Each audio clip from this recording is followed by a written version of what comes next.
വക്കീലെ, നമസ്കാരം. ഞാൻ വക്കീലിനെ കാണാൻ വേണ്ടി ഇരിക്കായിരുന്നു. ആരെ ജാമ്യത്തിലെടുക്കാനുള്ള കേസാ? ഇത് എന്റെ കേസൊന്നും അല്ലെന്നേ, വക്കീലിന്റെ കേസാ. എന്റെ കേസോ? ഇന്നലെ കോടതിയിൽ എന്തെങ്കിലും പ്രശ്നം ഉണ്ടായോ? കോടതിയിൽ എന്ത് പ്രശ്നം ഉണ്ടാവാൻ? നമ്മുടെ ബാർബർ സുകുമാരന്റെ കേസ് വക്കീൽ തോറ്റെന്നോ, അതിന്റെ പേരിൽ സുകുമാരൻ പ്രശ്നം ഉണ്ടാക്കി എന്നൊക്കെ പറയുന്നത് കേട്ടല്ലോ. കേസ് തോറ്റു എന്നുള്ള നേരാ, പക്ഷെ അതിന്റെ പേര് പ്രശ്നമൊന്നും ഉണ്ടായില്ല. അപ്പൊ വക്കീല് കോടതിയിൽ നിന്ന് പോന്നതിന് ശേഷമായിരിക്കും. കേസ് വക്കീല് മനഃപൂർവ്വം തോറ്റതാണെന്ന് പറഞ്ഞുകൊണ്ട് സുകുമാരൻ പ്രശ്നം ഉണ്ടാക്കി. ഏതോ സാക്ഷിയെ കൊണ്ടുവരാന്ന് ഹരിചന്ദ്രൻ വക്കീല് പറഞ്ഞിട്ട് വക്കീല് കേട്ടില്ല എന്നും അതുകൊണ്ടാണ് കേസ് തോറ്റതെന്നാണ് സുകുമാരൻ പറയുന്നത്. വക്കീലിന്റെ വീട്ടിൽ വന്ന് അലമ്പുണ്ടാക്കൊന്ന് വെല്ലുവിളിച്ചിട്ടാണ് പോയിരിക്കുന്നത്. വീട്ടിൽ വന്ന് സുകുമാരൻ മോഹനേഷ സാറിനെ തല്ലുമെന്നാണ് ഭീഷണി. പെണ്ണുങ്ങളെ തല്ലുന്നത് ശരിയല്ലാത്തതുകൊണ്ടാണ് മോഹനേഷ സാറിനെ തല്ലുന്നതെന്ന്. പിന്നെ അങ്ങനെ തല്ലാൻ വേണ്ടി സുകുമാരൻ അങ്ങോട്ട് വരട്ടെ, ഞാൻ ശരിയാക്കി കൊടുക്കാം. ഇക്കാര്യത്തിൽ വെല്ലുവിളി വേണ്ട വക്കീലെ. സുകുമാരൻ ബോധമില്ലാത്തവനാ. അവന് മുകളിലാകാശ താഴെ ഭൂമിയും മാത്രം. എന്തെങ്കിലും പറ്റിയിട്ട് പിന്നെ പോലീസിനെ വിളിച്ചോ സുകുമാരനെ പിടിച്ച് ജയിലിലാക്കിയിട്ടൊന്നും ഒരു കാര്യമില്ല. സാറിനോടൊന്ന് സൂക്ഷിച്ചോളാൻ പറഞ്ഞാൽ മതി, അത്രമാത്രം. വേറൊന്നുമല്ല, സാറ് രാവിലെയും വൈകുന്നേരം ഈ വഴിക്ക് അങ്ങോട്ടും ഇങ്ങോട്ടും ഒക്കെ നടക്കുന്നതല്ലേ. ഈ സുകുമാരനാണെങ്കിൽ എന്തിനും മടിക്കാത്തവനാ. കല്ലെറിഞ്ഞ ആളെ വീഴ്ത്തുന്നതിൽ അവൻ എക്സ്പെർട്ട് ആണെന്നാണ് കേട്ടത്. ഞാൻ വരട്ടെ വക്കീലെ. നമ്മുടെ തെക്കേലെ മത്തായി വക്കീലിന്റെ ഗുമസ്തൈ ശിവൻകുട്ടിയാണ് കാര്യങ്ങളെല്ലാം എന്നോട് പറഞ്ഞത്. സുകുമാരന്റെ വെല്ലുവിളി അവൻ നേരിട്ട് കേട്ടെന്ന്. സാറിനോടൊന്ന് സൂക്ഷിച്ചോളാൻ പറയണേ. പറഞ്ഞില്ലേ വക്കീലെ? വന്ന് മോഹനേട്ടനെ പേടിപ്പിക്കാൻ വേണ്ടി പറഞ്ഞു തറാൻ പറ്റിയോ? സുകുമാരൻ ഇങ്ങനെ കൈകാര്യം ചെയ്യും.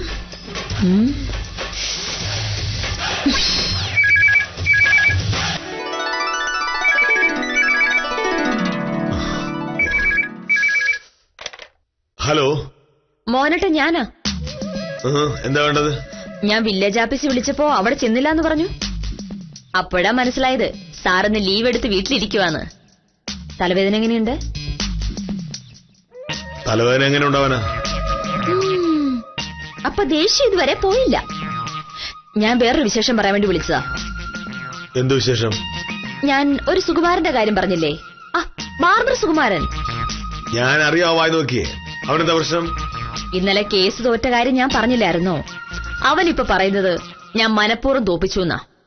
അവൻ പ്രതികാരം ചെയ്യാൻ പോവാത്രേ. നിനക്ക് അത് തന്നെ വേണം. ഇനി നിന്റെ ബാക്കി കക്ഷികളും കൂടി സുകുമാരനെ പോലെ തുടങ്ങിയാൽ ആടി കൊണ്ട് ഭാമയെ നീ റൊട്ടിയായി പോവും. റൊട്ടി. നീ എന്ത് കേസ് വായിച്ചാലും തോക്കുമല്ലോ. സുകുമാരൻ പ്രതികാരം ചെയ്യാൻ പോകുന്നത് എന്നോടല്ല, പിന്നെ മോഹനേട്ടനോടാ. അല്ല, എന്നോടോ? എന്തിന്? സുകുമാരൻ പെണ്ണുങ്ങളോട് പ്രതികാരം ചെയ്യില്ലാന്ന്. അതുകൊണ്ട് എന്നോടുള്ള പ്രതികാരം മോഹനേട്ടനോടാണ് ചെയ്യാൻ പോകുന്നതെന്ന്. വീട്ടിൽ കയറി മോഹനേട്ടനെ തല്ലാനാണ് പരിപാടി. പിന്നെ അതെ, സാർ ഒന്ന് സൂക്ഷിച്ചോളണം. സുകുമാരനാണ് ആള്. നീ കേസോനോട് എന്റെ അടുത്ത് കണക്കുറ വന്ന അടിച്ചവന്റെ പല്ല് തെറിപ്പിക്കുന്നേ. ഭാമേ, മോഹനേഷനെ തോപ്പിക്കാൻ നോക്കല്ലേ.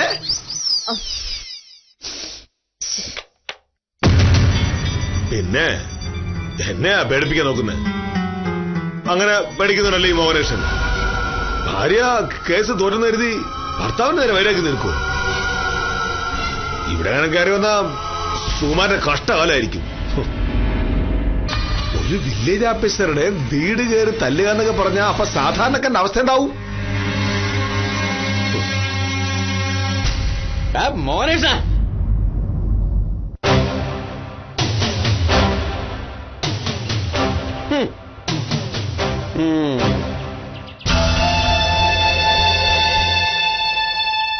സുകുമാരൻ.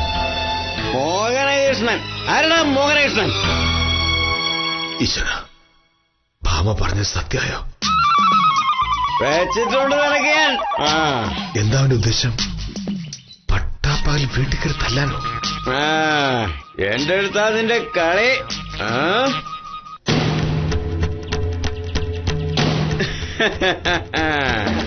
കല്ല്. അപ്പൊ എറിഞ്ഞ് വീഴ്ത്തിയിട്ട് തല്ലാനാണ് പരിപാടി. വെച്ചിട്ടുണ്ട്. പോലീസിനെ വിളിച്ചാലോ? പക്ഷേ പോലീസ് വരുന്നതിന് മുമ്പ് സുകുമാരൻ കയറിയാലോ? ഇത് ഞാൻ ഒറ്റയ്ക്ക് കൈകാര്യം ചെയ്തേ പറ്റൂ. തന്ത്രമാണ് വേണ്ടത്. ഇത് ഞാൻ ഒറ്റയ്ക്ക് കൈകാര്യം ചെയ്തേ പറ്റൂ. തന്ത്രമാണ് വേണ്ടത്.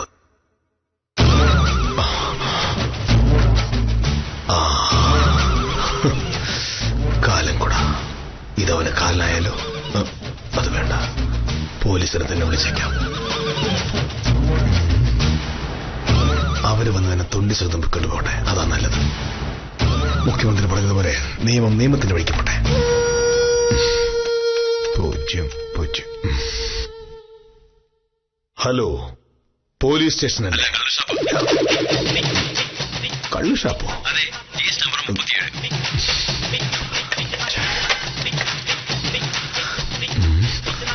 ഒന്നുകൂടെ വിളിച്ചു നോക്കാം.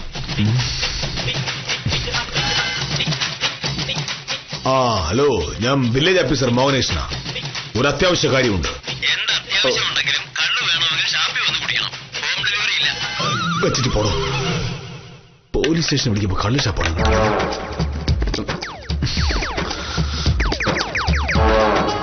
ഇതിപ്പോ ഞാൻ നേരിട്ടിറങ്ങിയാലേ ശരിയാവും. ബുദ്ധിയാണ് ഇവിടെ വേണ്ടത്.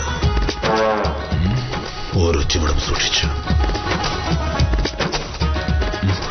ഇതല്ലല്ലോ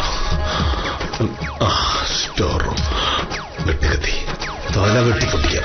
അതല്ല, തിരിച്ചു പിടിച്ച് എന്നെ വെട്ടിയാലോ? ചുറ്റുക.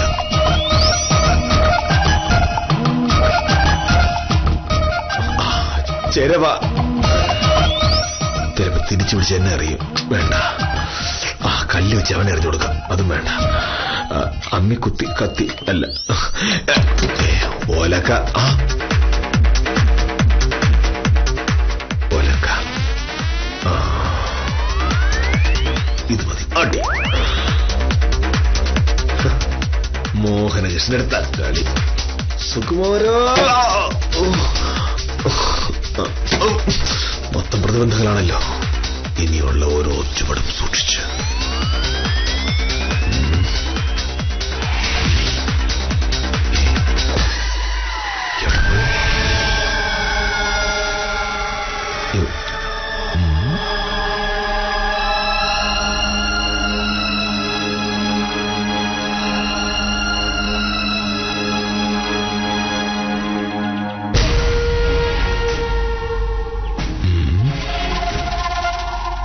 ഇനിയിപ്പോ ബാക്കിൽ കൂടി വരാനുള്ള പരിപാടിയാണോ?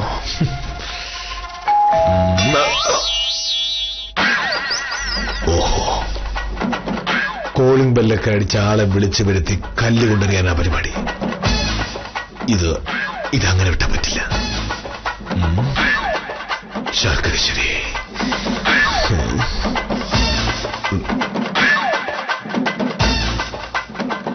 ഇനി ഈ ജന്മത്ത് ഇവൻ ഒരാളെയും കല്ലുവെച്ചറിയരുത്. സുകുമാര, കേശവന്റെ കഴുത്തിന് കത്തിവെച്ചതുപോലെ മോഹനേശ്വരോട് കളിക്കാൻ നീ കരുതിയോ? ആള് തെറ്റിപ്പോയി സുകുമാര.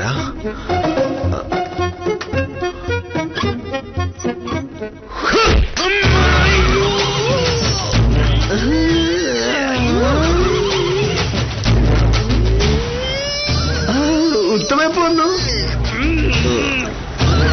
ഉത്തമന് സുഖമല്ലേ? ഞാൻ വെറുതെ ഈ ഓലക്കിങ് എടുത്തന്നേ ഉള്ളൂ. ഉത്തമനൊന്നും പറ്റിയില്ലല്ലോ.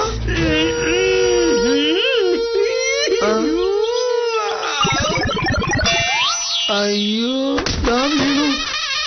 ഇപ്പോൾ ഈ കാണുന്നത് മന്ത്രമോ മാജിക്കോ ആണെന്ന് പ്രേക്ഷകർ തെറ്റിദ്ധരിച്ചിട്ടുണ്ടാവും. ഗേറ്റിൽ കണ്ട സുകുമാരന്റെ സ്ഥാനത്ത് ഉത്തമൻ മോഹനകൃഷ്ണന്റെ മുമ്പിൽ വന്ന് പെട്ടത് പക്ഷെ മായാവിദ്യകളൊന്നും കൊണ്ടായിരുന്നില്ല, മറിച്ച് ഉത്തമന്റെ തലയിലെഴുത്ത് കൊണ്ടായിരുന്നു. ആ തലയിലെഴുത്തിന്റെ കഥയുമായിട്ടാണ് കാര്യം നിസ്സാരം ഇനി നിങ്ങളുടെ മുമ്പിലെത്തുന്നത്. ഉത്തമൻ എങ്ങനെ ഇവിടെ എത്തിയെന്നും തല്ലുകൊണ്ട ഉത്തമന് എന്തു പറ്റിയെന്നും അറിയാൻ തിങ്കളാഴ്ച രാത്രി 9 മണിക്ക് കാര്യം നിസ്സാരം കാണുക.